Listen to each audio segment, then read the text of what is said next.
Vamos lá, pessoal. Essa é a gravação do nosso primeiro aulão de ciências através do livro de Jó. A minha proposta através desse aulão é mostrar como a Bíblia é principalmente, né, é o meio pelo qual Deus se revela a nós homens, à humanidade como um todo, e por meio da palavra de Deus a gente vê toda a história de salvação, da criação do universo e do homem, desde a sua queda também, até todo o plano de salvação do Senhor e a consumação, né? E além de tudo isso, além da história da salvação, a gente pode ver em diversos livros da Bíblia, diversos versículos e diversos capítulos da Bíblia, que ainda que a Bíblia não seja um livro de ciências, mas ainda assim a gente encontra antecipações científicas na Bíblia, ou mesmo informações bastante interessantes no que diz respeito ao ensino científico, ou mesmo à investigação científica, né? A Bíblia fala de coisas que só vieram a ser descobertas anos depois, séculos depois, ou mesmo registradas, né, pelo homem séculos depois. E é o que a gente vai ver algumas dessas coisas ao longo desse aulão, mas antes de tudo eu gostaria de agradecer a todos que estão acompanhando o nosso trabalho, o trabalho que eu venho realizando por meio do Ensinando Ciências, e como eu sempre deixo bem claro, os três pilares do trabalho que eu realizo aqui é cosmovisão cristã, criacionismo bíblico científico e divulgação científica. Eu amo a palavra de Deus e eu amo o assunto de ciências.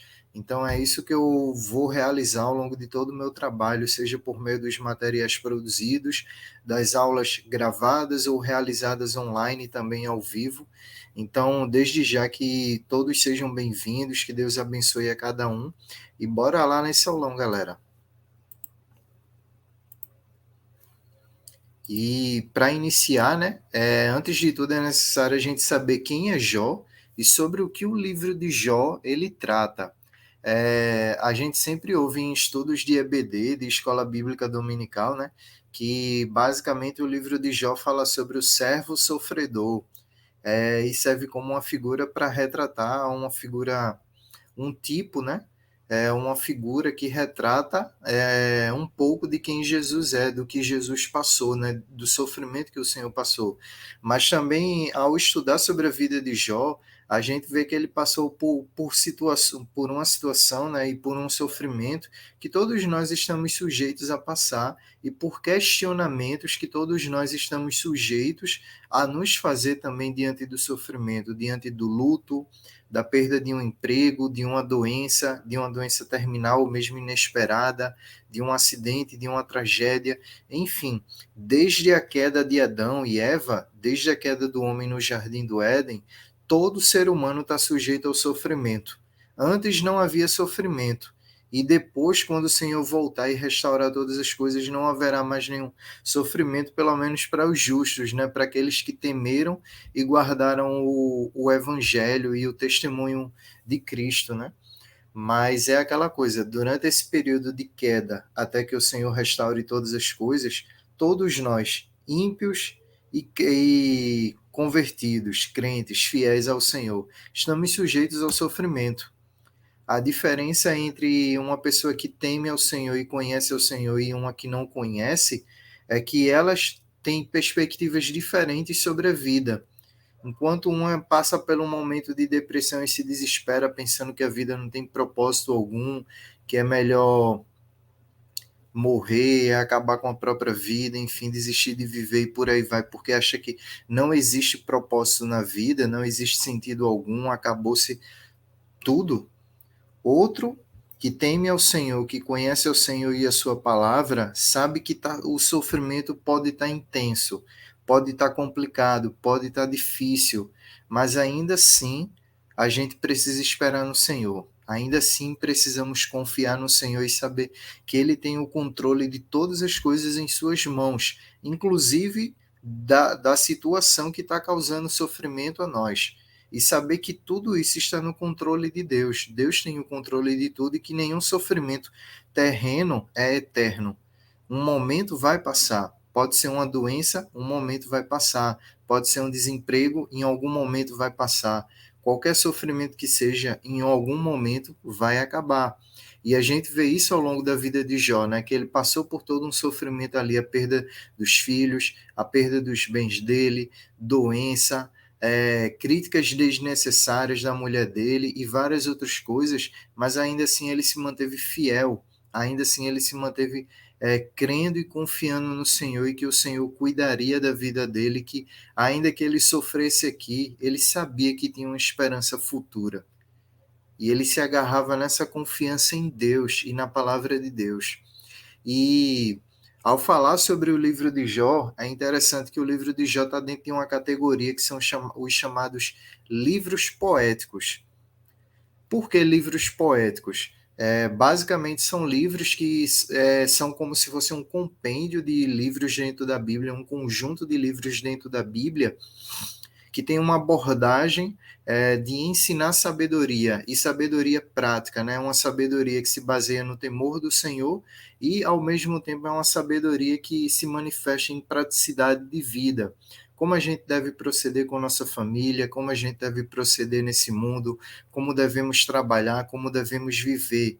Ou seja, são instruções da parte do Senhor por meio dos escritores e autores bíblicos de como o justo deve viver nesse mundo. E por meio do livro de Jó, a gente vê bastante dessa sabedoria, ou bastante dessa linha, né? Que segue os livros de Provérbios, o livro de Eclesiastes, o livro de Cantares, o livro dos Salmos também, de certa forma, né? E também a gente vê essa mesma linha de pensamento, claro, em outros livros, mas é mais predominante nesses livros. E é importante ressaltar que, por mais que alguns teólogos, alguns pastores e outras pessoas pensem, né, que Jó se trata de um personagem fictício, ele é e foi um homem real, um homem que realmente existiu.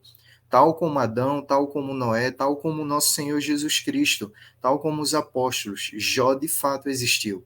Ele não é um mero simbolismo do sofrimento que todo servo de Deus passa, de como um servo de Deus lida com o sofrimento. Jó, de fato, foi um homem, tal como diz no capítulo 1, nos versos iniciais do seu livro, que diz o seguinte: na terra de Uz vivia um homem chamado Jó, era homem íntegro e justo, temia Deus e evitava fazer o mal. E logo em seguida a gente vê, né, que tanto nesse capítulo, nesses 3 capítulos iniciais, quanto em alguns outros capítulos e também ao longo de todo o livro de Jó, vários detalhes bibliográficos e até mesmo temporais são dados, né? É, se são dados diversas informações sobre a vida de Jó. Era um homem temente a Deus, era um homem rico, era um homem casado e que tinha uma grande família, era um homem que sempre orava pelos seus filhos e oferecia sacrifícios a Deus pela vida dos seus filhos. E por aí vai, e principalmente era um homem sábio, era um homem sábio. E um homem que passou por todo o sofrimento que passou, mas manteve sua fé em Deus, sua confiança em Deus. Então, o livro de Jó trata muito sobre isso, sobre como o servo de Deus lida com o sofrimento, como a gente deve passar pelo sofrimento mantendo nossa confiança e nossa fé em Deus. E uma das passagens que eu mais gosto no livro de Jó, né, é Jó, capítulo 19, versículo, versículo 23 ao 27, que diz o seguinte: quem dera as minhas palavras fossem registradas, quem dera fossem escritas num livro, fossem talhadas a ferro no chumbo ou gravadas para sempre na rocha. Eu sei que o meu Redentor vive e que no fim se levantará sobre a terra. E depois que o meu corpo estiver destruído e sem carne, verei a Deus. Eu o verei com os meus próprios olhos, eu mesmo e não outro, como anseia no meu peito o coração. No coração de Jó, e isso é dito no meio do livro dele, ou praticamente no iniciozinho do livro dele, no capítulo 19. Não é nem no final do livro, é no meio do livro dele. Ou seja, no coração de Jó havia uma esperança em Deus, uma esperança de ver a Deus e de que, de fato, ele veria a Deus. E ao longo de toda a Bíblia, a gente vê que, de fato, existe uma esperança no coração de todo servo de Deus de ver ao Senhor, de estar perante Ele, estar plenamente diante dEle, né? Mesmo Jó enfrentando todo aquele sofrimento, ele tinha uma esperança de ver a Deus, de estar com Deus, de ter comunhão plena com Deus, mesmo em meio àquele sofrimento que ele estava passando, que com certeza foi muito duro, com certeza foi algo, poxa, às vezes a gente nem para imaginar, mas ao longo vocês vão ver algumas coisas que, se vocês forem pesquisar mais profundamente, vocês vão olhar assim, você pai, você aluno, você filho, enfim, vai olhar assim, meu Deus do céu, quero passar por isso não. Quero passar por isso não, mas Jó passou e diversos servos de Deus passaram e a gente pode passar por N situações, ainda que não semelhantes às de Jó, mas podemos passar por outras situações que podemos aprender bastante com o que o Senhor deseja nos ensinar, deseja falar aos nossos corações e às nossas vidas por meio do livro de Jó.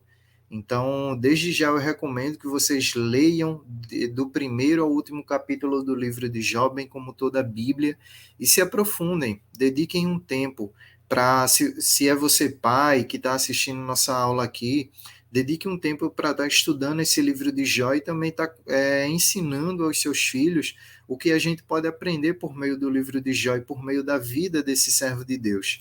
E um detalhe importante também, como eu disse no iniciozinho da aula, né, que Jó foi um homem que de fato existiu, não foi um mero símbolo ou uma invenção.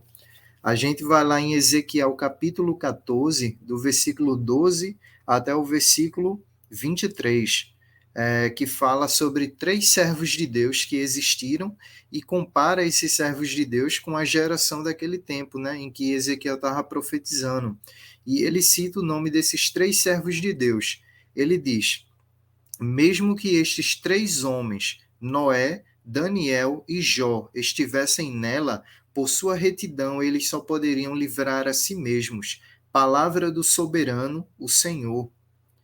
E ele destaca, repetindo 3 vezes, mesmo que esses 3 homens estivessem numa nação que Deus fosse exercer juízo, fosse castigar essa nação, somente esses 3 homens se livrariam, ou seja, Deus só teria misericórdia e livraria a vida desses 3 homens, e nem sequer livraria a vida dos filhos deles, somente a vida deles. E é dito, Noé, Daniel e Jó.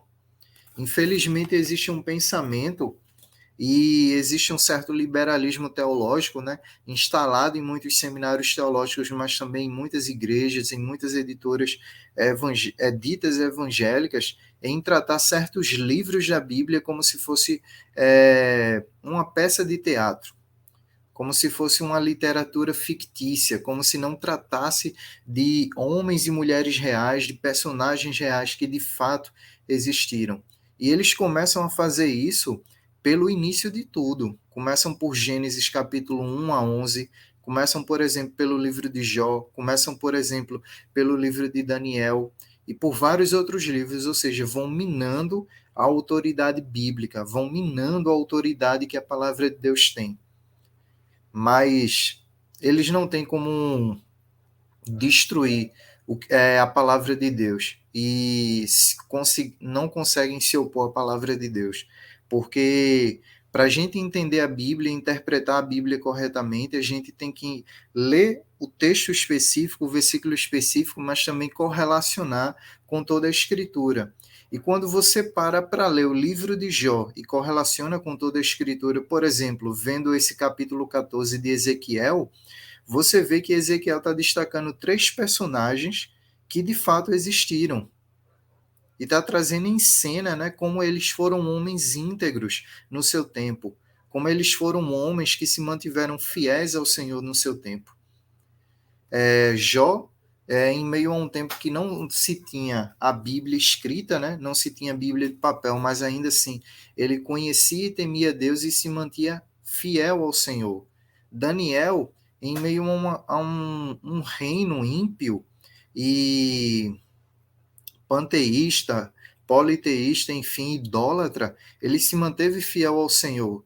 Noé, em meio a uma geração depravada e perdida, em meio a uma geração que detestava o Senhor, que desobedecia ao Senhor, que vivia como bem queria, ele foi o único, juntamente com sua família, que se manteve fiel ao Senhor. E é interessante, né, a gente pensar sobre a vida de cada um desses servos de Deus.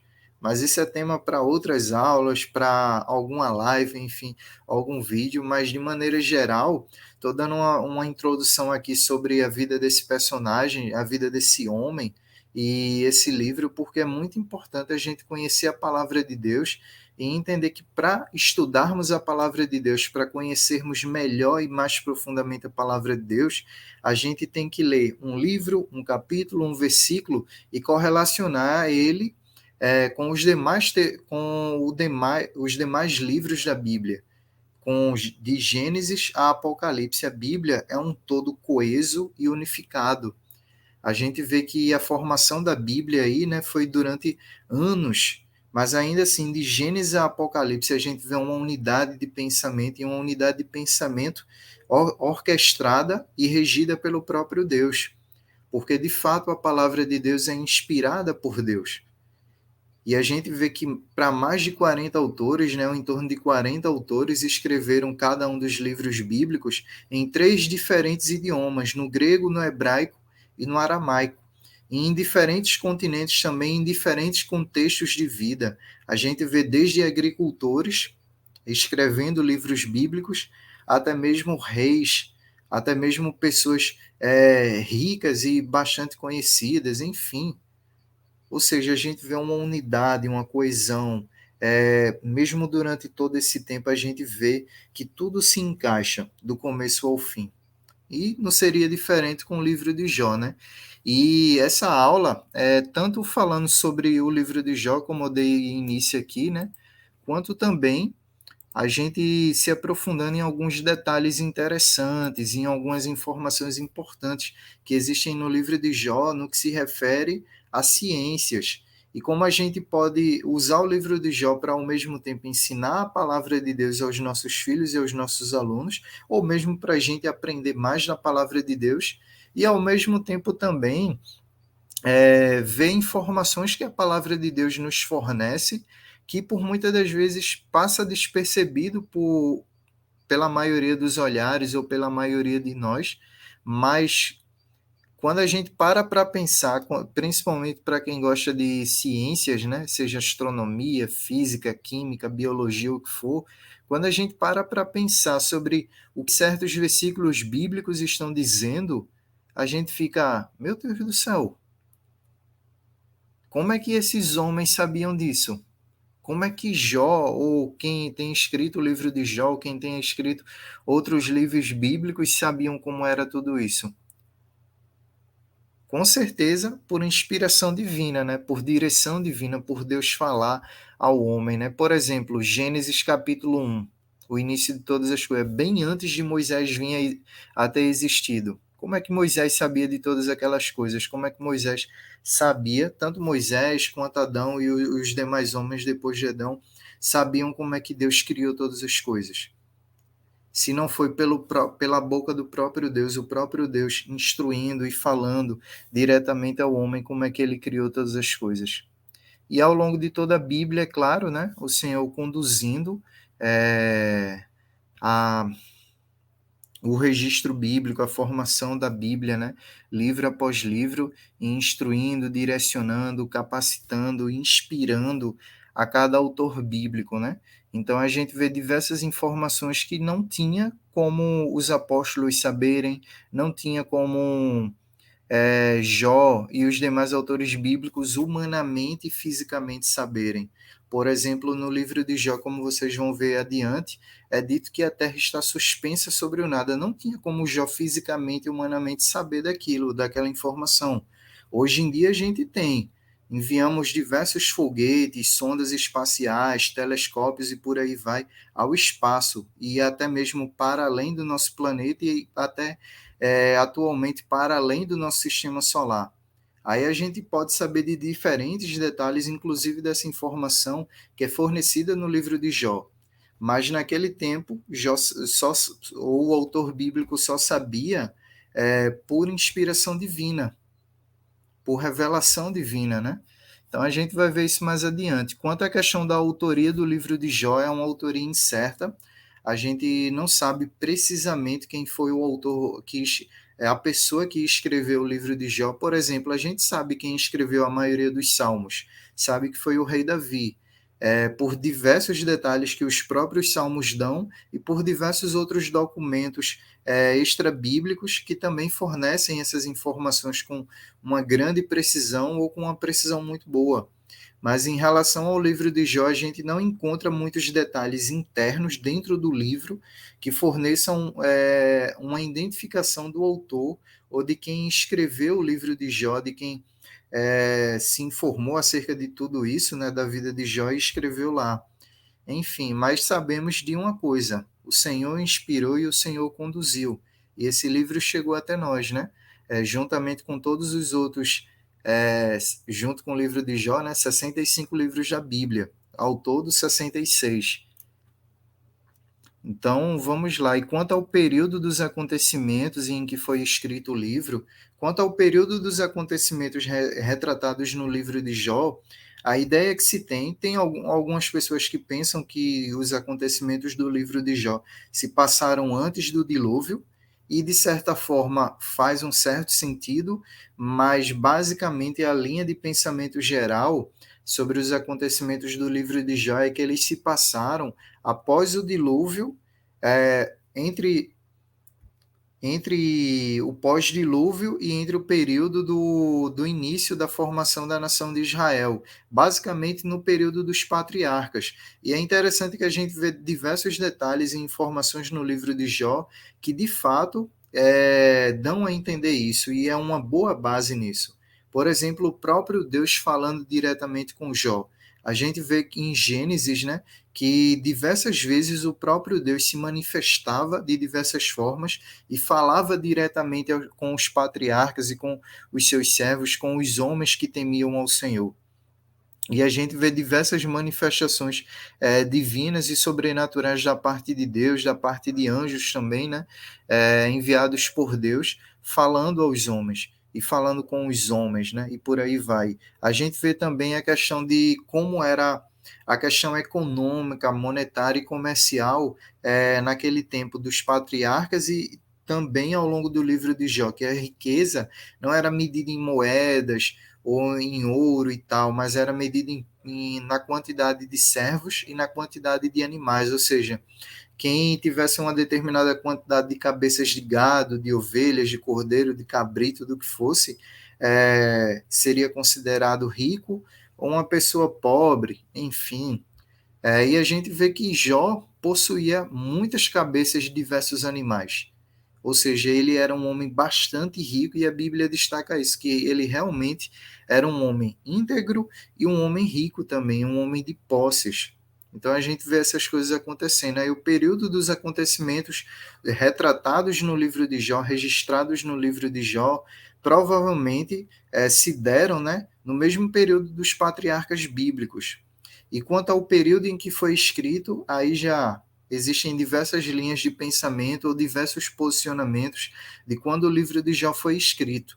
Alguns foi provavelmente num período pós-exílico do povo de Israel, né? Pós-exílio, e outros situam em vários outros períodos também.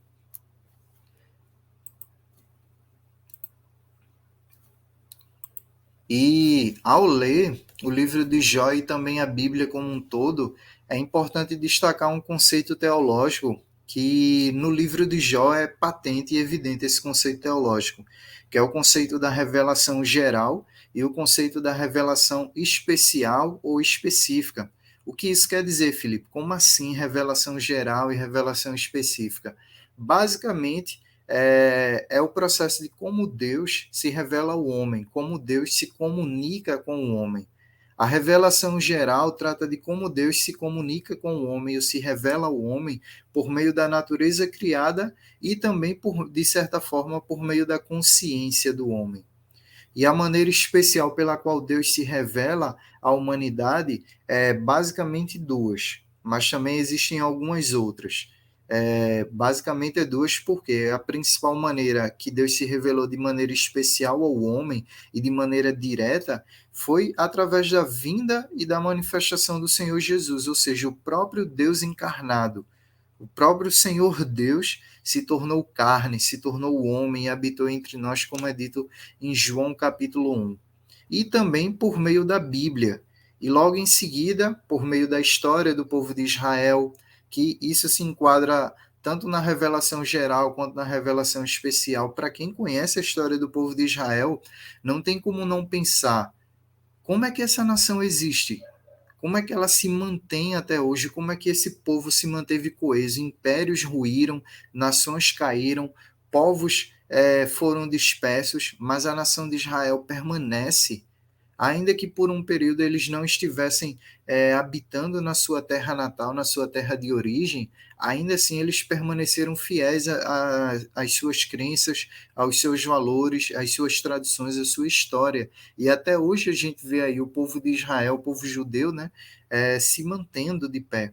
E isso é um dos grandes, uma das grandes evidências de que Deus existe e de que a Bíblia é a palavra de Deus.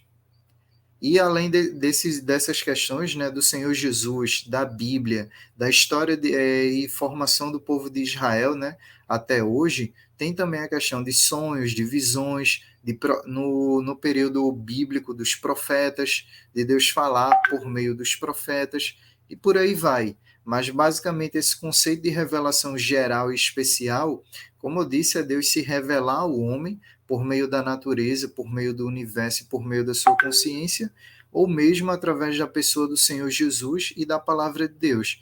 E os versículos bíblicos ou os textos bíblicos que servem como base a esse conceito teológico é principalmente alguns deles. Salmo 19, versículo 1, que fala sobre os céus declaram a glória de Deus e o firmamento anuncia as obras de suas mãos, e Romanos capítulo 1, que fala também que a natureza testifica de que existe um Criador, evidencia que existe um Criador, proclama que existe um Criador, ainda que não dê detalhes e informações como a Bíblia dá, como o Senhor Jesus nos deu, mas ainda assim ela evidencia ou auto-evidencia que existe um designer inteligente, que existe um criador, que existe ordem, que existe beleza, que existe um projeto bem arquitetado.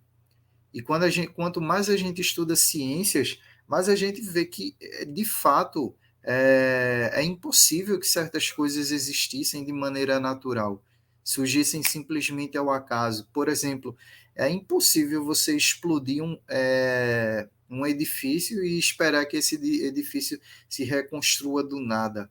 Simplesmente vai se juntando cada pecinha ali, formando um novo edifício, formando uma nova estrutura, uma estrutura totalmente diferente da inicial, sem algum tipo de intervenção inteligente, quer seja ela de origem divina ou sobrenatural, ou seja, uma intervenção humana. Tudo existe com um propósito, tudo existe de maneira muito bem arquitetada e muito bem organizada, seja no nível microscópico, dos átomos e das partículas subatômicas, ou mesmo das bactérias, das células, dos tecidos e tudo mais, ou do nível macroscópico, né? De galáxias, aglomerados de galáxias do universo como um todo, né? Tudo está devidamente organizado e devidamente em ordem e regido por leis que indicam que existe um Criador. Então, basicamente é isso. Eu quis falar sobre esse conceito teológico para vocês, porque a gente vai ver isso ao longo de todo o livro de Jó. Tanto o próprio Deus se revelando de maneira direta, ou mesmo certos conhecimentos sendo concedidos, né, ou sendo mostrados aí ao longo do livro de Jó, de uma maneira que a gente. Isso daqui foi Deus falando diretamente, ou inspirando diretamente, né, ao homem. Enquanto que outras coisas a gente vê que. Mesmo naquele tempo, os homens tinham ciência que a natureza evidenciava que existia um Criador. Por exemplo, a gente vê aí, né, que os principais personagens do livro de Jó é Jó, seus três amigos, e tem o Eliú lá. E o Eliú, ele fala uma coisa interessante quando ele vai falar. Ele evidencia na fala dele, deixa eu pegar aqui a Bíblia, né, para não me confundir ou não errar. Achei. Ele evidencia no capítulo 32, no finalzinho, no verso 22, e início do capítulo 33, ele diz: Não serei parcial com ninguém, e a ninguém bajularei, porque não sou bom em bajular, se fosse o meu Criador, em breve me levaria. E ele diz em seguida, no versículo 3 do capítulo 33, Minhas palavras procedem de um coração íntegro, meus lábios falam com sinceridade o que eu sei. O Espírito de Deus me fez, o sopro do Todo-Poderoso me dá vida. Responda-me então, se puder, prepare-se para enfrentar-me. Sou igual a você diante de Deus. Eu também fui feito do barro. Ou seja, eles tinham conhecimento de todo o relato bíblico, né, da criação do mundo, de Adão, do jardim e tudo mais, tanto que ele cita por duas vezes essa questão de ter sido criado do barro, e que é uma questão que lá em Gênesis a gente vê que o Senhor Deus criou o homem a partir do pó da terra, do barro da terra, né, a partir da matéria-prima que a terra forneceu, e é interessante que ele tem ciência que existe um Criador. E a gente vê que essa questão do ateísmo, do agnosticismo, de acreditar que não existe um Deus, que não existe nenhum ser sobrenatural e superior, é algo recente na história do mundo. A gente vê que todos os povos, mesmo os povos para além do Oriente Médio, eles tinham uma crença em algum tipo de divindade. Eles acreditavam que existia algum tipo de ser superior que criou todas as coisas ou que criou as coisas, né, do mundo, a vida, enfim, o ser humano e por aí vai. E até mesmo hoje em dia, mesmo com um forte crescimento do ateísmo, do agnosticismo, que é uma variável do ateísmo, né, ainda assim a gente vê que as pessoas mantêm uma fé em algo transcendente. E a gente vê que isso para as pessoas no tempo de Jó era totalmente auto-evidente. Mas hoje em dia, por muitas das vezes, a gente se questiona, mas não para pensar que ao estudar a palavra de Deus e também ao estudar o universo, a natureza, se torna auto-evidente que existe um ser superior que criou todas as coisas. Ainda que muitas pessoas não concordem, né, com o que a palavra de Deus revela e nos ensina e nos ordena, mas ainda assim elas têm que admitir que existe ordem, que existe um projeto. E isso para Jó, seus amigos e para Eliú era auto-evidente, bastante evidente. E prosseguindo, né, nesse nosso aulão, eu gostaria de deixar bem claro uma questão importante, que é essa aí. A Bíblia é um livro de ciências? Não, a Bíblia não é um livro de ciências. A Bíblia é o livro que apresenta a história de salvação e a história do relacionamento de Deus com os homens, conosco, né? E como o próprio Deus criou todas as coisas, de como o próprio Deus criou a nós seres humanos e como ele se relaciona conosco, como a gente caiu em pecado, em desgraça, né? Em depravação total, e como o Senhor conduziu toda a história de redenção do homem e como ele vai restaurar todas as coisas. Basicamente é isso. A Bíblia é o livro que apresenta a história de Deus com os homens e nos apresenta e nos revela quem Deus é e como Deus é, né? Ela não é um livro de ciências, mas ainda assim ela apresenta diversas antecipações científicas. Ela apresenta diversas descobertas científicas que só viriam a ser descobertas, né, ou comprovadas anos e séculos depois, ou sequer ainda vieram a ser descobertas. Por muitas das vezes, quando a gente lê um texto bíblico tendo ciência de determinadas descobertas, a gente pensa, pelo menos eu penso, poxa, isso daqui já estava na Bíblia. Interessante, viu? E isso serve mais ainda para fortalecer a nossa fé no Senhor, na Sua palavra, no Seu Evangelho, e ainda mais sermos fervorosos na nossa fé, porque tem base. Quanto mais você investiga a palavra de Deus, quanto mais você estuda o que a palavra de Deus registra, fala, destaca, mais você vai ver que tudo ali tem base. Em relação às profecias, por exemplo, você vê que se cumpriram, estão se cumprindo e vão se cumprir com certeza. Porque se desde o início da Bíblia até aqui, ela é um livro que tem base histórica, tem uma base científica, tem uma boa base filosófica e por aí vai, por que duvidar todo o restante? E se você duvida, investigue por você mesmo. E como eu disse, né, tem as diversas antecipações científicas ao longo de toda a Bíblia, e especialmente no livro de Jó, né, que é essa aula eu me baseio principalmente no livro de Jó, mas também vou trazer diversas outras referências para vocês compararem com diversos outros textos bíblicos. E no livro de Jó existem diversas antecipações científicas e diversas curiosidades ou coisas bastante interessantes que são ditas nesse livro, que você pensa com um olhar científico. Nossa, que riqueza de detalhes é fornecida e apresentada em Jó, e que, com certeza, quem se interessa e quem pensa em cursar algum curso científico como ciências biológicas, física, química, enfim, ou mesmo quem gosta simplesmente de ciências, né, deveria ler e meditar no livro de Jó, porque além de falar sobre ciências, Jó também faz diversos questionamentos filosóficos e tem muita filosofia presente, né, uma filosofia bíblica pautada no que a palavra de Deus nos revela, né? Enfim, é muita antecipação científica que eu fico, meu Deus do céu, velho, que coisa absurda, que coisa maravilhosa e incrível. Claro que nesse aulão eu resumi algumas, mas poderia apresentar a vocês várias outras que tem no livro de Jó, e também futuramente, né, em outros aulões, vou trazer também antecipações científicas e coisas que a Bíblia fala, né, que traduzido numa linguagem científica ou trazido para uma linguagem científica, você vai ficar abismado e maravilhado em como a Bíblia apresenta uma riqueza de detalhes que, nossa, com certeza a Bíblia é a palavra de Deus. E vamos lá, né?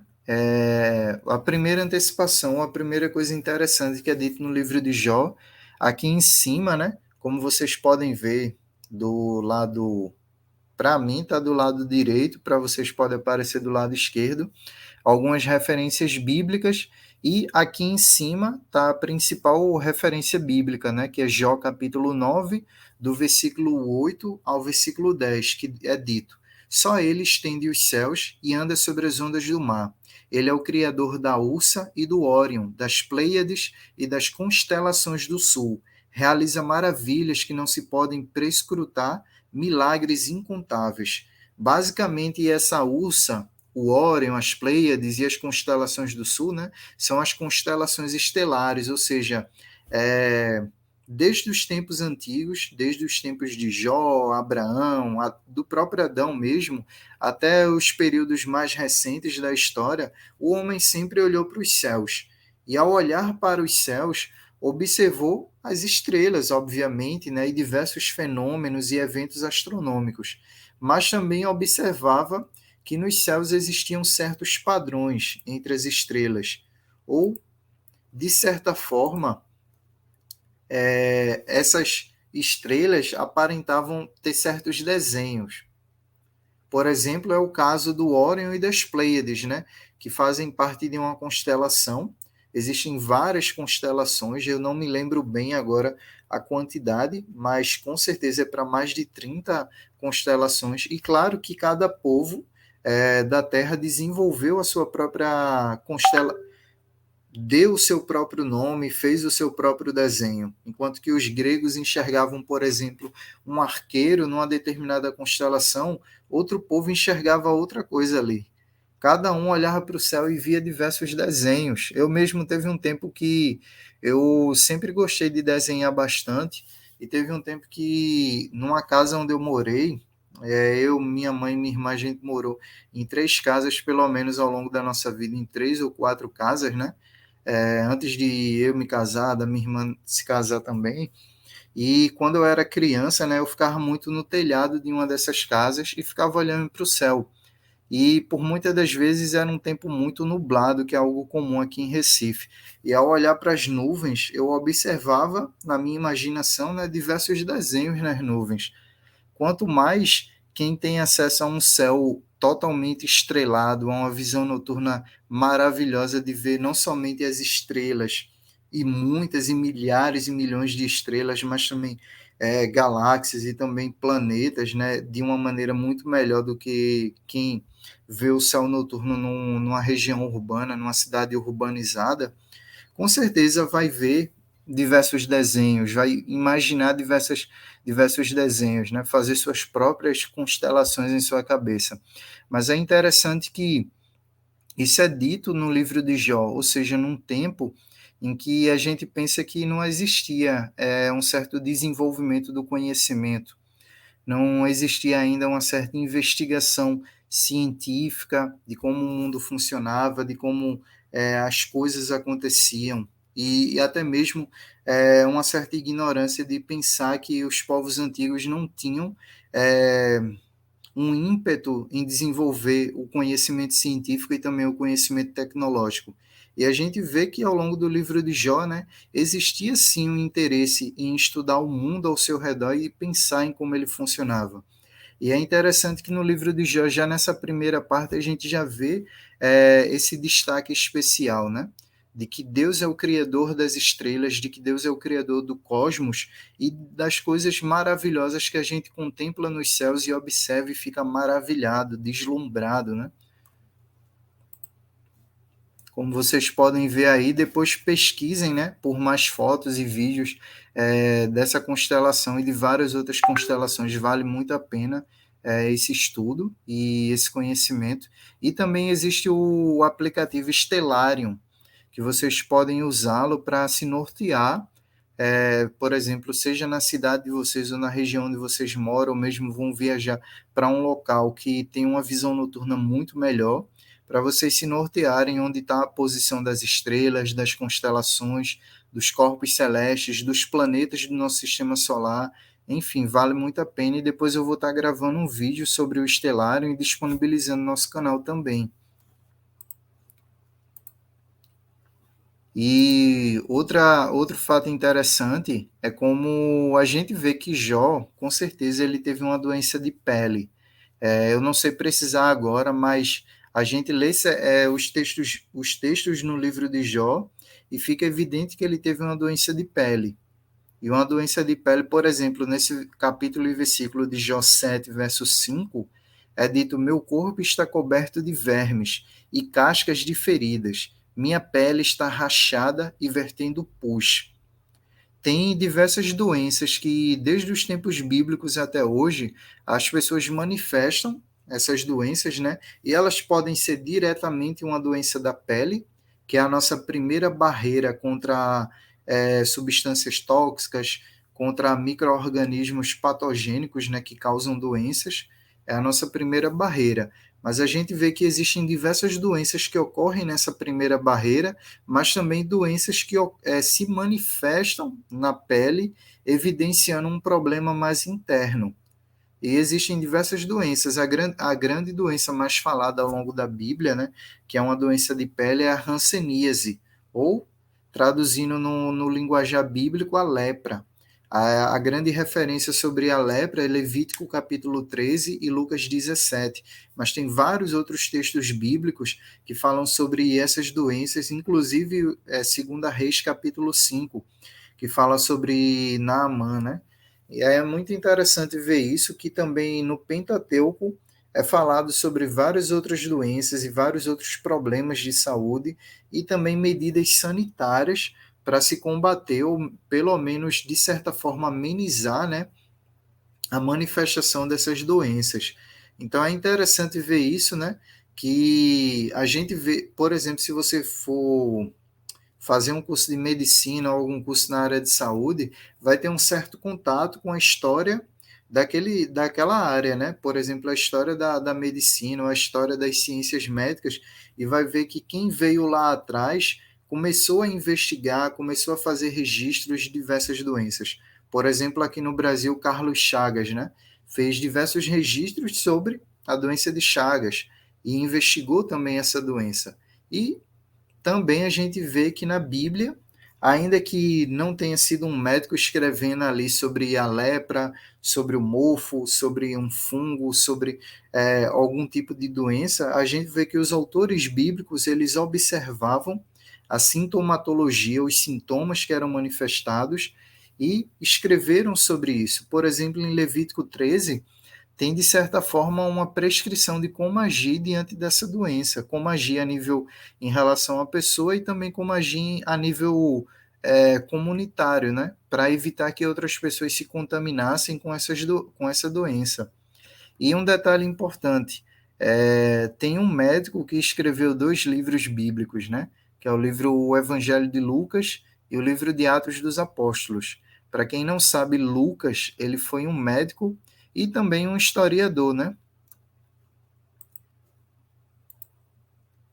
E essa foto aí é um registro de uma doença de pele chamada psoríase. É uma doença que, se não me engano, é autoimune, ou seja, é provocada pelo nosso próprio corpo, e ela se manifesta em diversas partes do corpo, ou mesmo em todo o corpo. E é uma doença que eu já vi algumas fotos, e para quem tem, só misericórdia mesmo. É uma doença que, para quem vier a cursar a área de ciências médicas aí, ou mesmo ciências biológicas, vale a pena investigar, vale a pena se debruçar para desenvolver, enfim, fazer investigações sobre essa doença e desenvolver tratamentos, medicações para ajudar a atenuar a dor, né? E o sofrimento de muitas pessoas que enfrentam esse tipo de doença e também vários outros tipos de doenças, né? É, realmente é preocupante.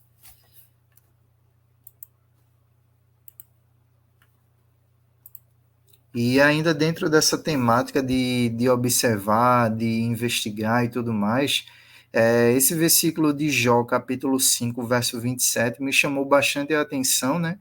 Porque na tradução da NVI diz que verificamos e observamos que isso é verdade. Foi isso que verificamos ser verdade, portanto, ouça e aplique isso à sua vida.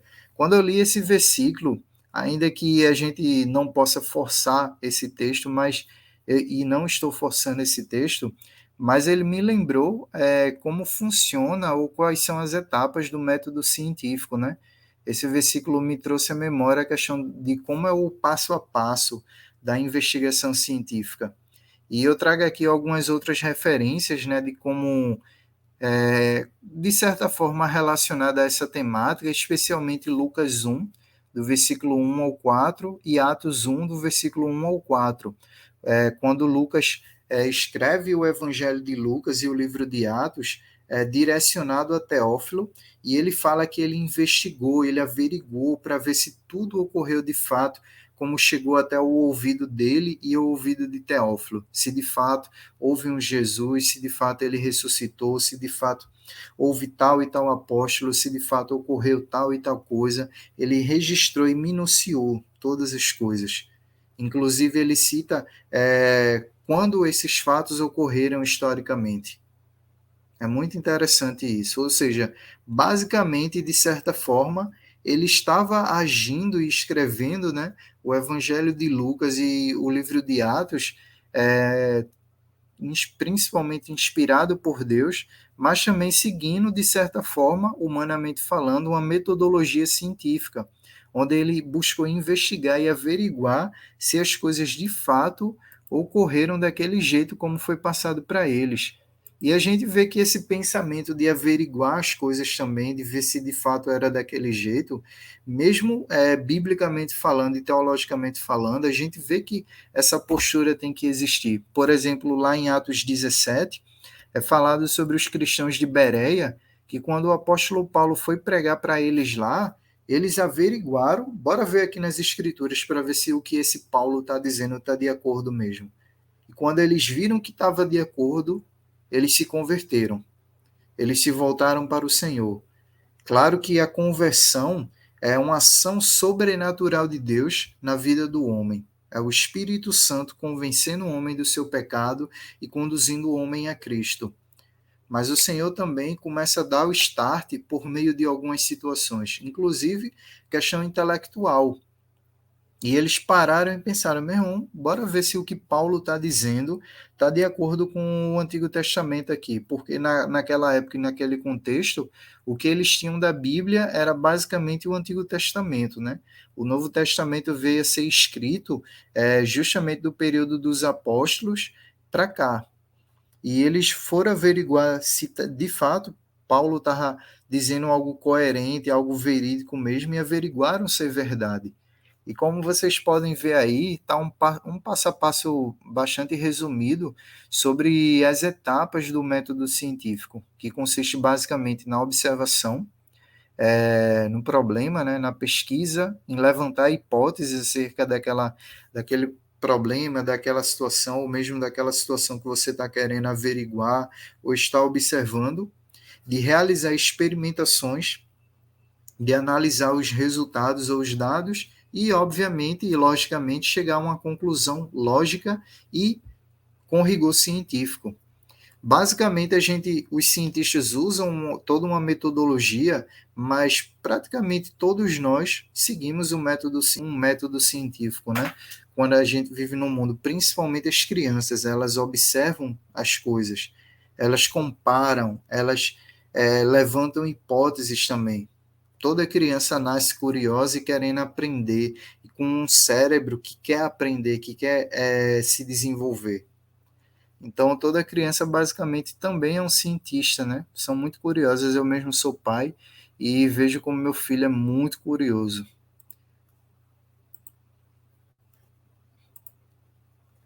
Outra informação em que vemos no livro de Jó é falado sobre a concepção e gestação da vida humana, ou seja, da embriologia humana. Você pode ver isso em Jó capítulo 10 e Jó capítulo 31:15, no Salmo 139 e em várias outras referências que falam sobre essa questão do processo de concepção humana, e, ou seja, da origem da vida humana, né?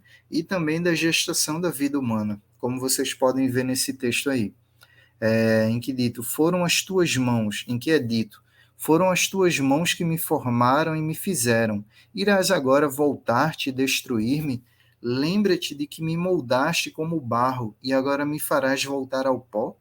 Acaso não me despejaste como leite, não me coalhaste como queijo? Não me vestiste de pele e carne, e não me juntaste com ossos e tendões? Deste-me vida e fostes bondoso para comigo, e na tua providência cuidaste do meu espírito. Quando você lê esse texto, lê Jó 31:15, junto com outras referências bíblicas, principalmente o Salmo 139, que apresenta todo o quadro da concepção e desenvolvimento da vida humana no útero materno, né? Você fica abismado com a riqueza de detalhes e de informações que são ali apresentadas, que a Bíblia revela assim, que fica, naquela época a galera não tinha um ultrassom, não tinha uma ressonância magnética, não tinha certas tecnologias que poderiam fornecer uma visualização ou mesmo uma riqueza de detalhes tão grande quanto ao que a palavra de Deus nos apresenta. Mas ainda assim, a Bíblia apresenta essa riqueza de detalhes, né? Essa riqueza de informações que hoje em dia, através de um ultrassom, através de outros processos e outros exames, a gente tem ciência de como o feto humano se desenvolve no útero de sua mãe, né? Aqui está uma foto, né, ou uma ilustração de um bebê no útero materno, envolto no cordão umbilical, na placenta,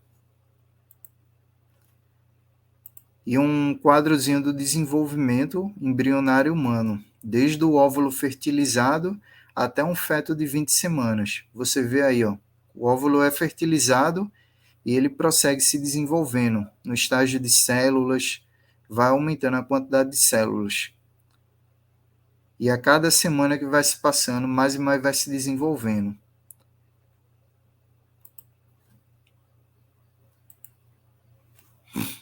E aqui outro esquema mais ilustrado, com uma certa riqueza de detalhes maior.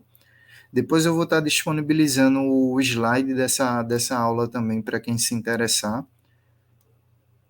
Aí você pode ver aí, ó, todo o período embrionário, o período fetal, desde o óvulo fertilizado até o nascimento de um bebê. E pense num momento bom, viu? Um momento bom demais. Enfim, ter visto meu filho nascer foi uma alegria imensa e ter acompanhado esse processo aqui, ó. Esse processinho embrionário aí, ó. Oxe, bom demais. Ver o bebê chutando lá, você falando perto da barriga, eu falando perto da barriga da minha esposa, né? E meu filho se mexendo. Oxe, pense numa alegria.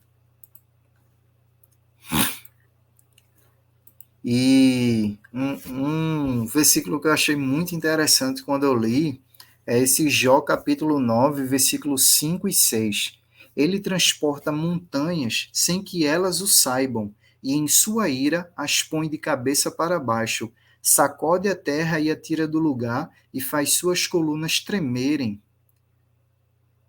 Se você parar para estudar sobre as placas tectônicas, sobre a movimentação, né, das placas tectônicas, a geologia do nosso planeta, você lê esse texto junto com Jó capítulo 14, junto com Jó capítulo 28, você fica, como é que Jó sabia disso tudo, velho?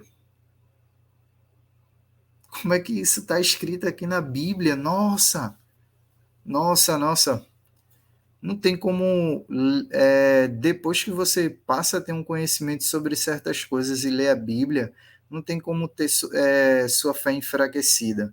Muito pelo contrário, a nossa fé é mais ainda fortalecida no Senhor e na Sua palavra. E quando eu li essa referência, junto com essas outras referências, ainda no livro de Jó também, e ao pensar, né, e lembrar dessa questão das placas tectônicas, fiquei, meu Deus do céu, que coisa interessante demais. E aqui está um esquemazinho das placas tectônicas no mundo todo, né? A gente vê que o nosso país, o Brasil, está aqui na placa sul-americana e outros países, ó, estão em diversas placas e tem alguns países que a gente sabe que vivem ocorrendo diversos terremotos, maremotos, atividade vulcânica, porque justamente estão no limite ou na fronteira dessas placas. Dois grandes exemplos aqui, o Japão, que vive tendo diversos eventos assim vulcânicos e de terremoto mesmo, e se não me engano, o oeste dos Estados Unidos aqui, ó, entre a placa de Juan de Fuca e a placa norte-americana. É outro local que vive tendo muito terremoto também. Então, quando você lê essa referência bíblica de Jó, você pensa: nossa, realmente o Senhor move as montanhas sem que elas o percebam. O planeta Terra está em constante movimentação. É como se fosse uma panela de pressão, mas uma panela de pressão rachada e que tem uma pressão interna e externa, mas que está se movimentando. Imagina isso. Cada pedacinho aqui se movimentando, cada montanha aqui se movimentando. Aqui mesmo entre a placa de Nazca e a placa sul-americana tem a Cordilheira dos Andes. É uma cadeia de montanhas que está se movimentando. E quando Jó diz isso aqui no livro dele, quando é dito isso, ele transporta montanhas sem que elas o saibam, e em sua ira expõe de cabeça para baixo, sacode a terra e a tira do lugar e faz suas colunas tremerem. Tendo esse conhecimento científico sobre a movimentação das placas tectônicas, você fica, meu Deus do céu, a Bíblia é a palavra de Deus.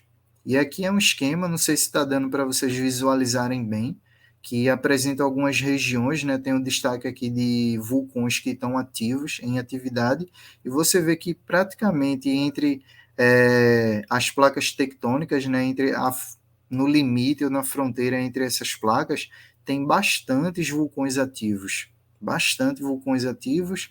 As setinhas aqui indicam a posição para onde essas placas estão se movimentando e, consequentemente, né, gerando o que geram, né, terremotos, vulcanismo e por aí vai.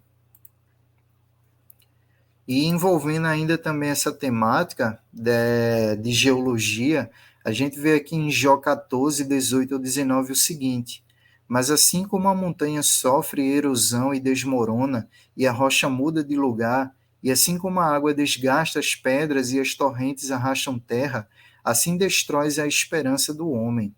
Ou seja, Jó está falando aqui do processo de erosão das rochas. Basicamente, A gente vê aqui em Jó um cientista, porque observa as coisas numa riqueza de detalhes enorme, pensa sobre as coisas numa riqueza de imaginação, de detalhes, de entender os processos enorme mesmo. Aqui basicamente é o processo de erosão das rochas. Isso daqui é uma foto que retrata um vale, eu não me lembro bem o local, mas eu acredito que seja o Grand Canyon nos Estados Unidos. Mas vocês veem aqui, ó, processo de erosão das rochas. Tem a questão do intemperismo, que é a questão fluvial, das águas de um rio, do mar, das águas da chuva, do vento, da interação com os seres vivos e tudo mais, que vai causando esse desgaste nas rochas, quebrando elas em vários pedaços, esfarelando, ou mesmo dividindo, rachando, e por aí vai. E aqui está um esquemazinho da rocha bruta, do intemperismo, né, dos fatores climáticos e até mesmo de interação com seres vivos, e também do processo de erosão concluído ou em progresso. Além disso, também a gente vê uma questão meteorológica, né? Ou mesmo o ciclo hidrológico da água no planeta Terra, o processo de evaporação e condensação da água. Eu recheei aqui de referências bíblicas, porque a Bíblia fala bastante sobre esse processo de climático, de chuva, de vento, enfim, com a riqueza de detalhes bem científica mesmo. Aqui em Jó 36, 24 ao 29, a gente lê: Lembre-se de exaltar as suas obras, às quais os homens dedicam cânticos de louvor. Toda a humanidade as vê, de lugares distantes os homens as contemplam. Como Deus é grande, ultrapassa o nosso entendimento. Não há como calcular os anos da sua existência. Ele atrai as gotas de água que se dissolvem e descem como chuva para os regatos, ou seja, o processo de condensação e de chuva, né? Da chuva regando a terra. As nuvens as despejam em aguaceiros sobre a humanidade. Quem pode entender como ele estende as suas nuvens, como ele troveja desde o seu pavilhão? Quem pode entender? Hoje em dia a gente investiga, né, cientificamente todo esse processo, a gente entende muita coisa mesmo. Cada vez mais a gente entende, cada vez mais a gente acompanha e realmente é algo maravilhoso, é algo bastante maravilhoso. E ao ter esse conhecimento científico que a gente tem hoje e ler o que é dito no livro de Jó, a gente fica. Ele sabia demais, né? Ele sabia demais. Mas olha aí, ó, como a palavra de Deus é rica, como a palavra de Deus, mesmo não sendo um livro de ciências, apresenta tantas antecipações científicas, tanto fato científico, tanta descoberta, tanta riqueza de detalhes científicos que você fica, meu Deus do céu, é a palavra de Deus, a Bíblia é a palavra de Deus. E para vocês se aprofundarem nessa questão, né, climática ou do ciclo hidrológico ao longo da Bíblia, aqui, ó, várias referências bíblicas aqui em Jó, nos Salmos, em Zacarias, em Levítico, em Gênesis, e por aí vai. E se quiserem, tem várias outras referências também. Como vocês podem ver aqui, esse é um esquema do ciclo hidrológico da água, né, no nosso planeta. Tem um processo de evaporação, seja nos oceanos e nos mares, ou mesmo nos seres vivos, transpirando também, evaporando, nos rios, nos lagos, enfim, evaporando, a água condensando, se armazenando na atmosfera em nuvens, né, precipitando, e enfim, seguindo o ciclo novamente, como se fosse um ciclo de voltas, retornos, idas, uma rodinha. Evapora e desce, evapora e desce.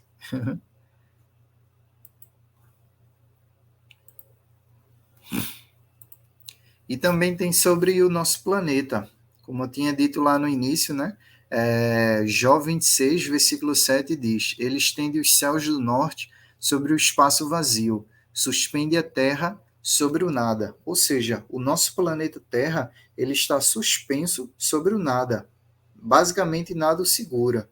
Só Deus o segura, por meio das leis, né, das forças naturais. A gente vê a questão da gravidade, das leis de Newton, da gravitação universal e tudo mais, que é tema para outro vídeo para a gente se aprofundar sobre isso, mas a gente vê que o planeta Terra gravita em torno do Sol e também, de certa forma, interage com os demais planetas, todo o sistema solar está gravitando, mas está tudo suspenso sobre o nada.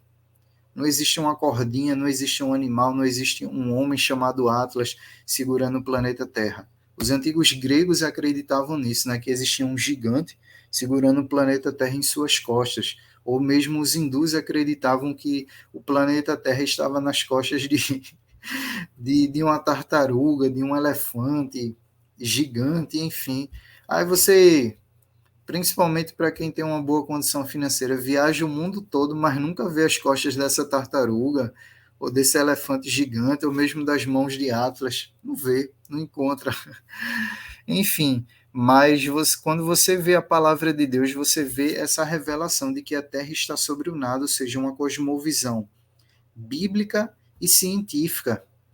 De fato, a ciência concorda com isso. E, de fato, os primeiros astronautas, né, da primeira missão à Lua, Apolo, da primeira missão tripulada, né, à Lua, da Apolo 8, se não me engano, eles fotografaram, foram os primeiros a ver os primeiros seres humanos a ir para fora do planeta Terra e visualizar essa cena, de ver que a Terra estava suspensa sobre o nada e de que no entorno da Terra existia um vazio, de que a Terra não era plana e nem estava nas costas de nenhum bicho, nem de nenhum homem chamado Atlas. Muito pelo contrário, ela estava conforme a Bíblia revelou há mais de 2000 anos atrás, em Jó capítulo 26, versículo 7. E aqui existem várias outras referências bíblicas que falam sobre o nosso planeta e dão diversas informações, né, sobre o planeta Terra, em especial Isaías 45, versículo 12 ao 18, que fala sobre que Deus criou a Terra para ser habitada. E a gente vê que o único planeta com totais condições de abrigar vida, vida humana, animal, vegetal e por aí vai, é o planeta Terra. Porque todos os demais planetas do nosso sistema solar, eles são inóspitos ou perigosos, né? Ou mesmo não propiciam a existência de vida. E até mesmo planetas para além do sistema solar não propiciam ou não revelam a existência de vida biológica. Até agora a gente não descobriu nada, até agora não viu nada, não percebeu nada. De fato, a Terra é um planeta especial. Ainda que alguns cientistas menosprezem esse fato, essa evidência, né, astronômica, que a Terra é toda especial, de que a Terra pode ser um pontinho azul no universo, mas é um pontinho azul muito especial, muito único, muito rico e muito belo demais e perfeito demais para a gente dizer que a vida não tem sentido e é sem propósito e de que não existe um Deus. Muito pelo contrário, quanto mais se investiga o universo, mais se percebe que a Terra é um planeta único e especial. E a Bíblia deixa isso bem claro, desde o Gênesis até Jó, e ao longo de toda a palavra de Deus, a gente vê que a Terra é um planeta que foi criado e moldado por Deus para abrigar a vida. E é um planeta que o próprio Deus se tornou carne, se tornou homem, habitou entre nós e pisou nesse planeta. Tem uma frase do evangelista Billy Graham que ele diz que o grande evento da história não foi o homem ter subido à lua, ter pousado na lua e botado e ter pisado o solo lunar, mas o grande evento da história foi o próprio Deus ter descido até nós, se encarnado, se tornado homem e ter pisado, e não somente pisado este mundo, fisicamente e pessoalmente, né? Mas ter habitado entre nós durante um tempo e tornaremos a habitar com o Senhor para todo sempre e estar pessoalmente com Ele, né? De maneira física, de maneira palpável, de maneira a tocar em Jesus, a sentir o cheiro de Jesus, a andar com Jesus, né? Fisicamente falando. Mas para vocês verem, né, como estudar a palavra de Deus, estudar ciências, é algo muito interessante, é algo muito bom, porque quanto mais você estuda mais ciências, mais você percebe de que Deus existe, de que a palavra de Deus é a palavra de Deus.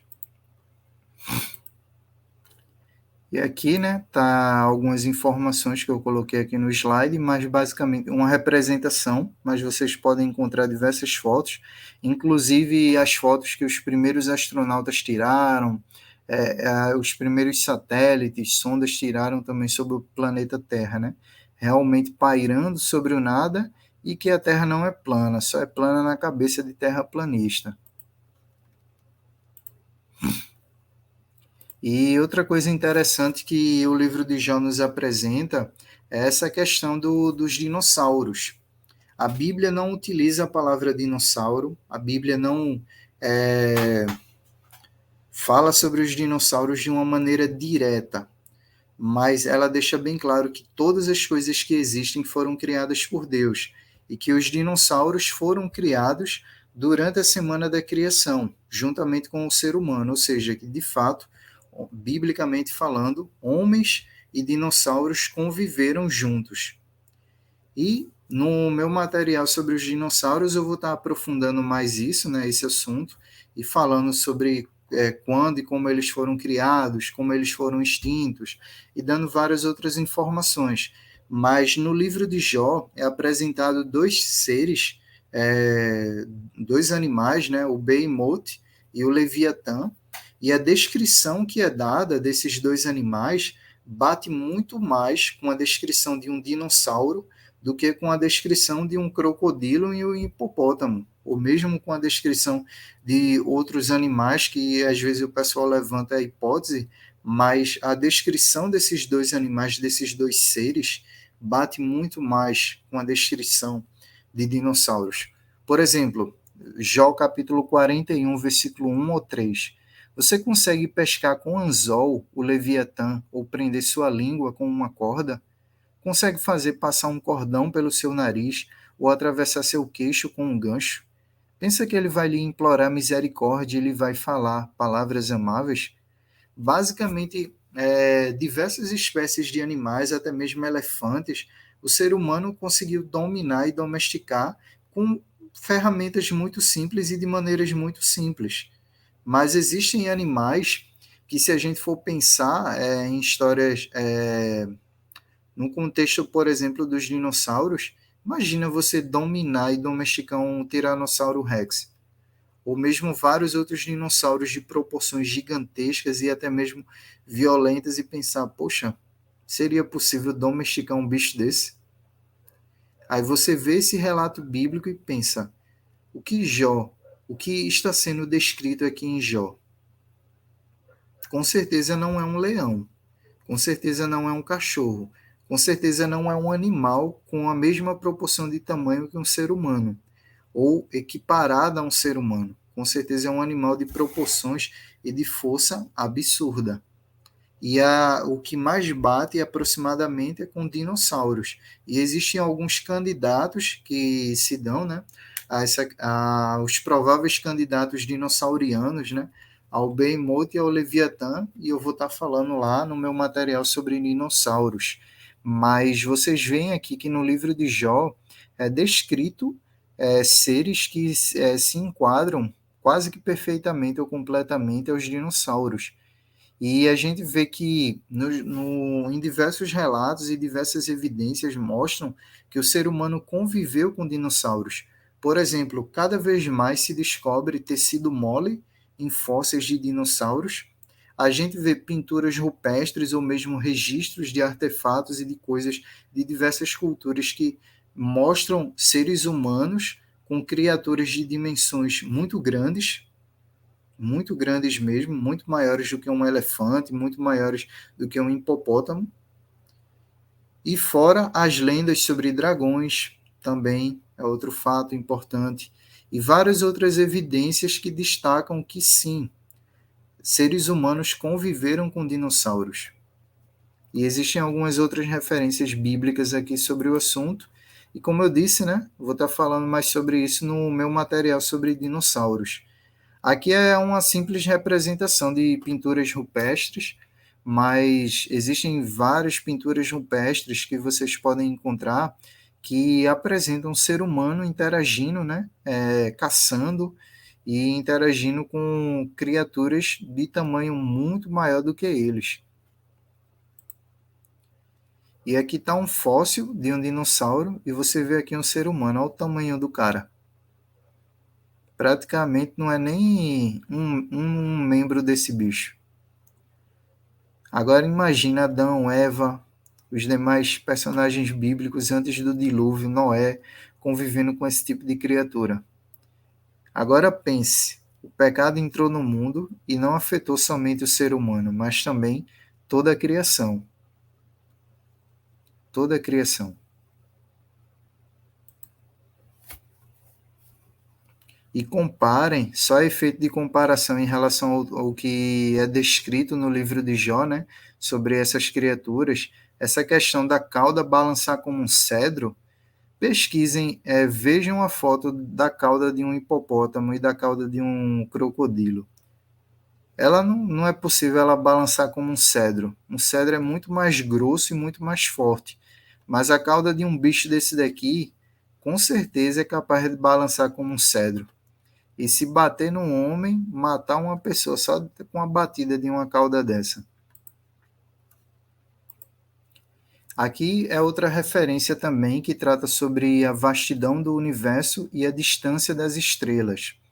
Não está Deus nas alturas dos céus? E em que altura estão as estrelas mais distantes? Contudo, você diz: que é que Deus sabe? Poderá julgar através de tão grande escuridão? Nuvens espessas o cobrem e ele não pode nos ver, quando percorre a abóboda dos céus. Essa referência fala sobre a atmosfera terrestre, sobre a vastidão do espaço sideral e também sobre os céus espirituais, né? O espiritual, onde Deus está e os anjos estão. Mas você vê, também tem outras referências bíblicas aqui sobre esse assunto, sobre a vastidão do universo e a distância das estrelas, mas você vê como é colocada essa questão que, ao contemplar os céus, tanto Jó, quanto os amigos de Jó, quanto Eliú, quanto os homens daquele tempo, entendiam que aquilo não eram simples pontinhos fixos no céu, na atmosfera terrestre. Eram objetos para além da atmosfera terrestre, para além do nosso mundo, e bem distantes, muito distantes. Distâncias essas que naquela época eles não podiam calcular a distância desses objetos, mas hoje em dia a gente pode calcular e pode ter uma certeza aproximada, uma certeza com maior precisão sobre a distância das estrelas, das galáxias, dos planetas e por aí vai, e ter acesso a diversas outras informações por meio do trabalho de investigação e observação astronômica. Imagine você, no tempo de Jó, ver um céu desse assim. Ver a Via Láctea, ver galáxias, planetas e pensar: nossa, Deus está acima disso tudo e Deus criou todas essas coisas. Pensem sobre isso.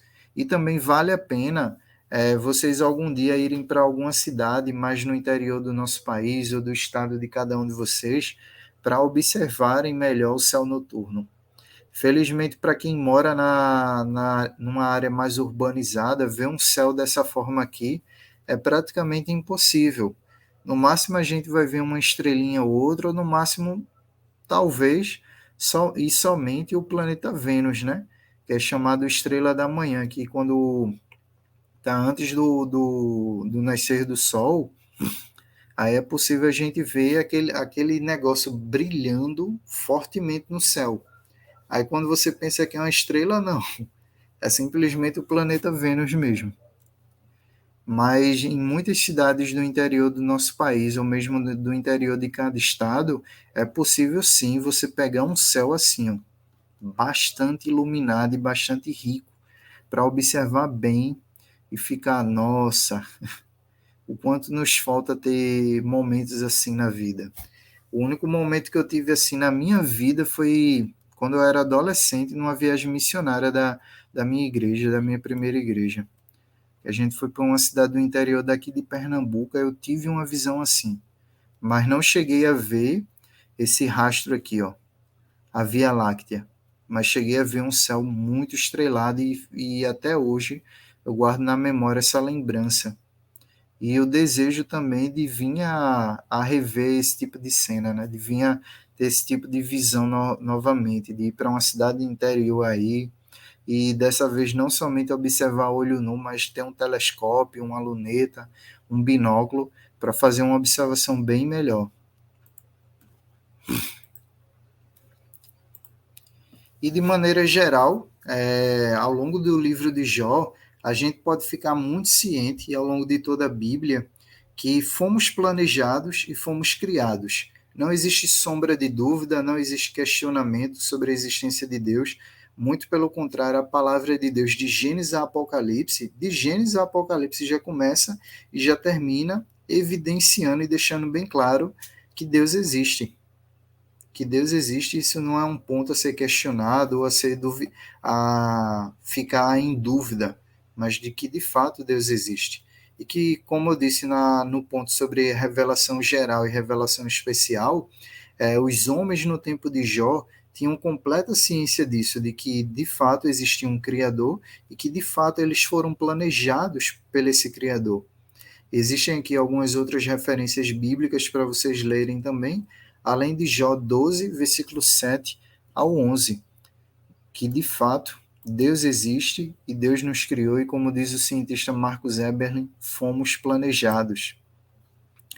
Mas fica a questão, por que e como usar isso que eu mostrei para vocês aqui nesse aulão para ensinar a palavra e ao mesmo tempo ciência aos nossos filhos? Existem alguns bons motivos de por que eu estou dando esse aulão, de por que vocês devem usar essas conexões que a palavra de Deus tem com a ciência para educar os filhos de vocês, para educar os alunos de vocês, ou mesmo se você é filho, aluno, enfim, que está assistindo esse nosso aulão, para você aprender a palavra de Deus e ao mesmo tempo aprender ciências, ou aprender ciências e ao mesmo tempo a palavra de Deus.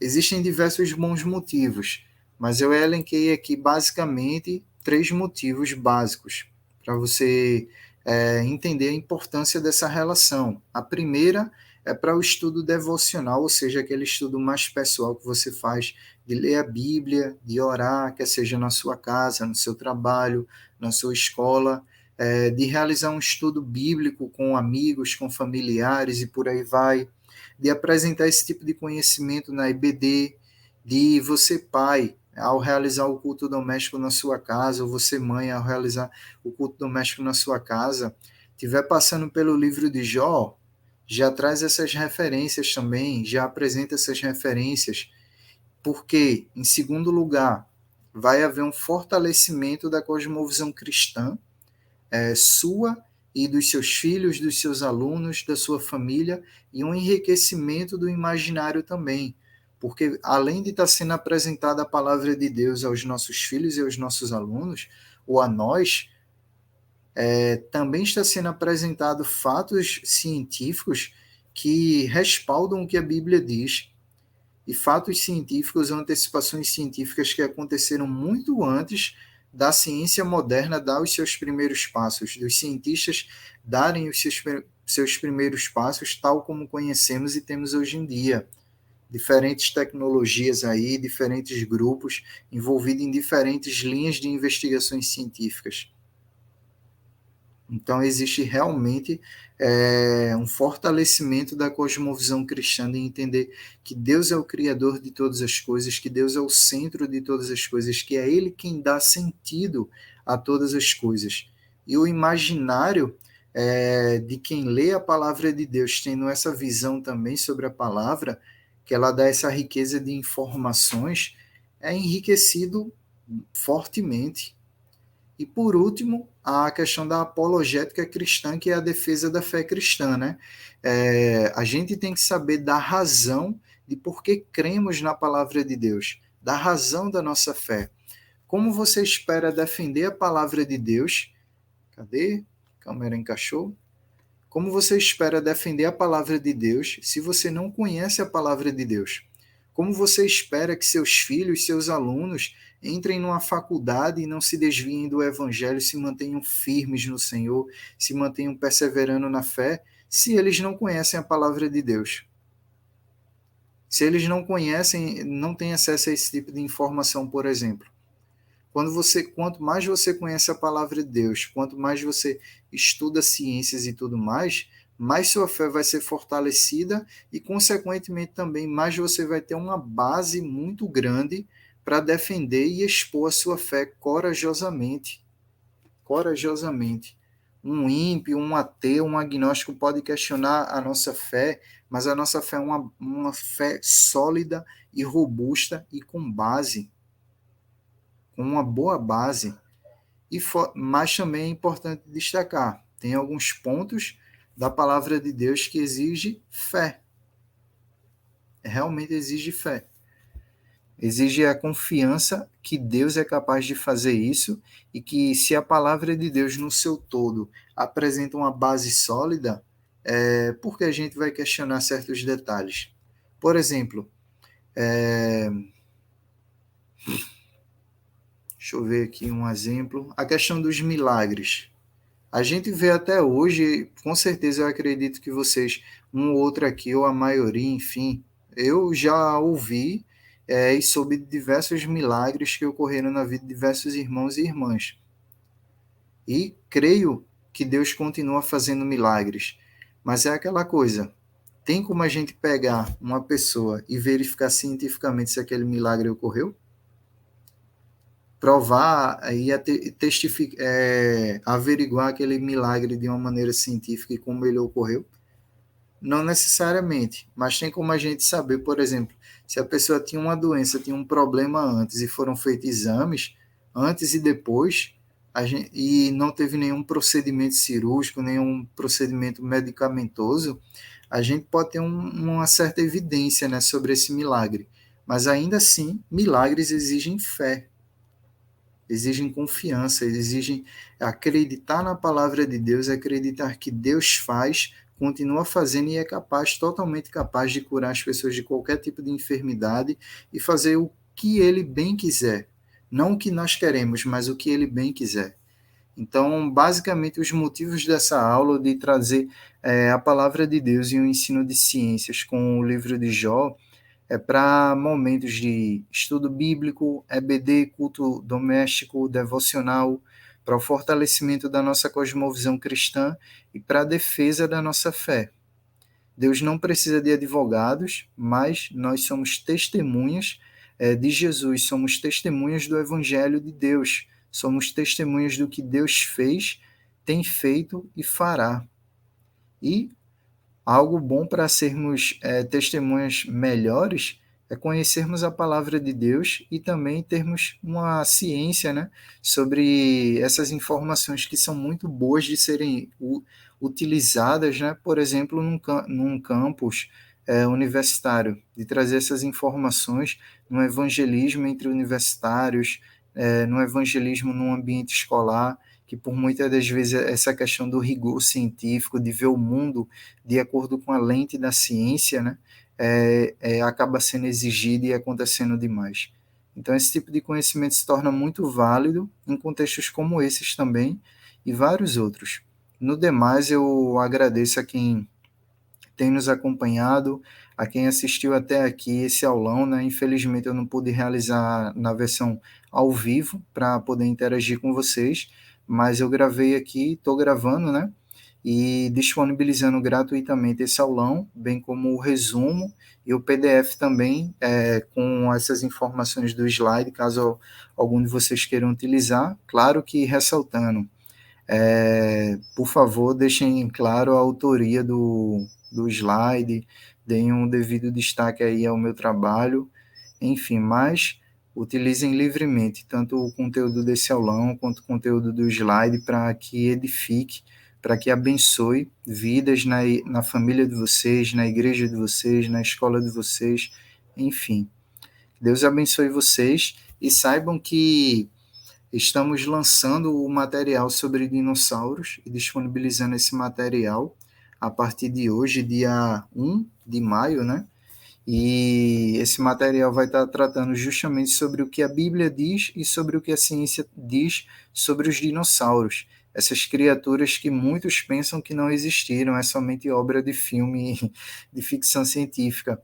Mas é quando de repente em algum lugar aí você pode esbarrar com algum fóssil e pensar, nossa, isso daqui não era coisa de filme, não era?